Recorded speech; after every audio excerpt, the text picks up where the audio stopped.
Hey, Andy here from builderhottub.com. In this video, we're going to catch up with John in Kentucky and his DIY hot tub. So let's go ahead and take a look.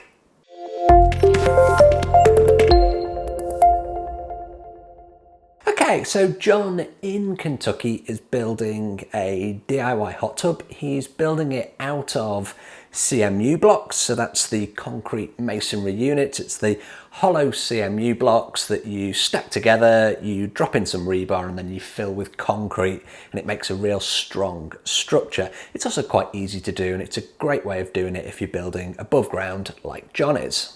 Now, unlike many of the case studies that are on my website over at builderhottub.com, John is a case study and he's actually using an off-the-shelf design rather than a custom design. So I do a lot of custom builds with clients, and a lot of the case studies that you find on my website are the custom builds, but John is not one of those. He's got one of the regular designs straight off the site, and it just goes to show that you don't have to have me custom build something in order to build your own DIY hot tub. You can do it on a budget just like John is. So it was July that we last visited John's build, and you can see behind me, this was the video, and this was exactly where we left him. We left him forming up the seats with those CMU blocks. He was going to pour the concrete tops, and then the structural side of the build was going to be complete.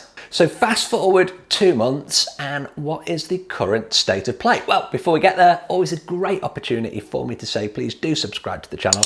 Hit that notification icon to be notified when my videos go live. I do 2 long form videos just like this every single week, a whole bunch of shorts, and everything on my channel focuses on DIY hot tubs, plunge pools, parts, and pretty much everything in between. So with that out the way, what is the current state of play with John's build? Well, behind me you can see that the walls and the plumbing is now in, and that loop there is the Hartford loop on the airline, and what that stops is when the air and the water actually mix, which they do when you turn the pump and the blower off, it stops the water flowing back towards the control room, flooding your control room through the blower, killing your breaker at the same time.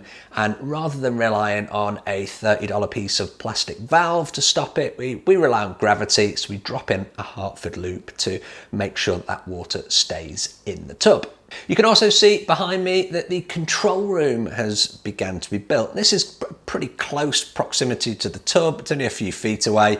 The closer the better, because you get more power on those jets, and that's really what we want. If you're going to do longer distances, then we may need to do some calculations on the size of the pipes, size of the pumps, just to make sure you've still got enough flow to make those jets work properly. John's already started work on the exterior skin. So this CMU block construction, he's actually doing a cavity construction, and what that means is inside of the cavity is going to be the plumbing, is going to be the insulation. He's got that interior wall, plumbing, insulation, then he's got the exterior wall that's just going to cover all of that up. Because it's above ground, it's kind of needed, otherwise it's going to look a bit ugly. So by doing that, he can finish it off really nicely and have a great looking hot tub. Then it was time to render the interior. So obviously you've got some blocks, they're not going to be even, there's gaps between them where you've got the mortar, so you render the surface just like this behind me, and it's a beautiful render. He's done a really nice job here, and that renders it all smooth. And then it was on to the control room once again for John. So he's moved back into the control room. Now he's actually dry fitting all of the parts, A, to make sure they fit, and B, to make sure that you put them in the right order. If you remember, that PVC pipe cement is not forgiving in any way, so if you do make a wrong joint, you are going to be cutting it out and replacing it. You're not going to be pulling it apart and remaking it. It's just not going to happen. So top tip, dry fit first, check everything's right before you actually use that really strong pipe cement to put everything together. Then it was time to waterproof the inside of the hot tub. If you've watched other videos on this channel, or indeed read over at the blog at builderhottub.com, in the US, you know that I like to recommend the Hydroban cementitious waterproofing membrane, and over in Europe, it has to be Ardex S7 is my waterproofing material of choice. And both of those are suitable on block built and concrete built hot tubs. And finally, in this particular instalment, you can see that John has started to put on the tiles on the waterline of his hot tub. So he is going to paint the bottom half. I always recommend, even if you're going to paint your actual surface of your hot tub, that you do tile the waterline.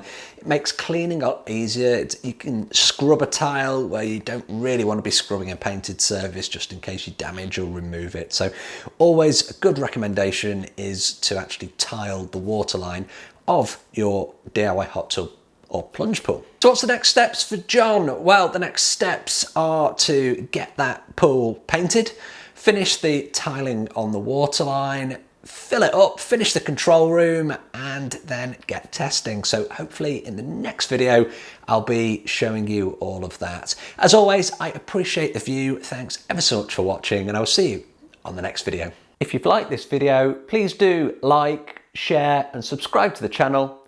I'll see you on the next video.